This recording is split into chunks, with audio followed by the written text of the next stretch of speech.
વડોદરામાં જીઆઈપીસીએલ કંપનીને બોમ્બથી ઉડાવી દેવાની ધમકી આપવામાં આવી છે। અજાણ્યા વ્યક્તિએ મેલ પર બોમ્બથી ઉડાવી દેવાની ધમકી આપી છે। કંપનીના મુખ્ય અધિકારીના મેલ પર ધમકી ભર્યો આ મેલ મળ્યો હતો। કંપનીના થર્મલ, રિન્યુએબલ અને માઇનસનું કામ પ્રોડક્શન થાય છે। એસઓજી ક્રાઇમ બ્રાન્ચ અને પીસીબી સ્થાનિક પોલીસ સહિતનો સ્ટાફ ત્યાં પહોંચ્યો હતો।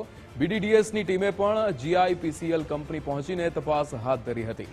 તો જે રીતે વડોદરામાં જીઆઈપીસીએલ કંપનીને બોમ્બથી ઉડાવી દેવાની ધમકીનો ઈમેલ મળ્યો હતો। અજાણ્યા વ્યક્તિએ આ ઈમેલ જે છે કંપનીના મુખ્ય અધિકારીના મેલ પર આ ધમકી ભર્યો મેલ કર્યો હતો। કંપનીની અંદર જે રીતનું પ્રોડક્શન થાય છે, કંપનીમાં થર્મલ, રિન્યુએબલ અને માઇન્સનું કામ થાય છે, આ પ્રોડક્શન ત્યાં કંપનીમાં થતું હોય છે, ત્યારે આ બોમ્બથી ઉડાવી દેવાની ધમકી જે છે એ વડોદરામાં જીઆઈપીસીએલ કંપનીને મળી છે। તેને મેલ મળ્યો છે। અજાણ્યા વ્યક્તિએ મેલ પર બોમ્બથી ઉડાવી દેવાની ધમકી આપી છે। આપણી સાથે ફોન લાઈન પર અલ્પેશ લુથાર જોડાઈ ગયા છે। અલ્પેશ, જે રીતે વડોદરાની આ કંપની કે જેને બોમ્બથી ઉડાવી દેવાની ધમકી આપવામાં આવી, શું વિગતો? હા, બિલકુલ વડોદરામાં આવેલી જીઆઈપીસીએલ કંપની છે તેને આજે બપોરે બોમ્બથી ઉડાવી દેવાની ધમકી છે તે મળી છે।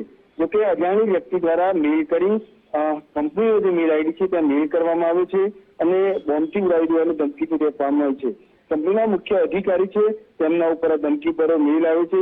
જોકે આ જીઆઈપીસીએલ કંપનીની અંદર થર્મલ, રિન્યુએબલ અને માઇન્સનું કામ છે તે થાય છે। પ્રોડક્શનની સૌથી મોટી આ કંપની માનવામાં આવે છે। સૌથી મોટો સોલર પ્લાન્ટ પણ આ કંપનીમાં આવેલો છે। તેને જ લઈને હાલ કંપનીમાં તપાસ માટે પોલીસ છે તે પહોંચી છે। સાથે સાથે એસઓજી ક્રાઇમ બ્રાન્ચ, પીસીબી અને સ્થાનિક પોલીસનો સ્ટાફ પણ ત્યાં પહોંચ્યો છે। કોઈ પણ પ્રકારનું બનાવ ન બને તે માટે તમામ તકેદારી છે તે હાલ પોલીસ વિભાગ દ્વારા રાખવામાં આવી રહી છે।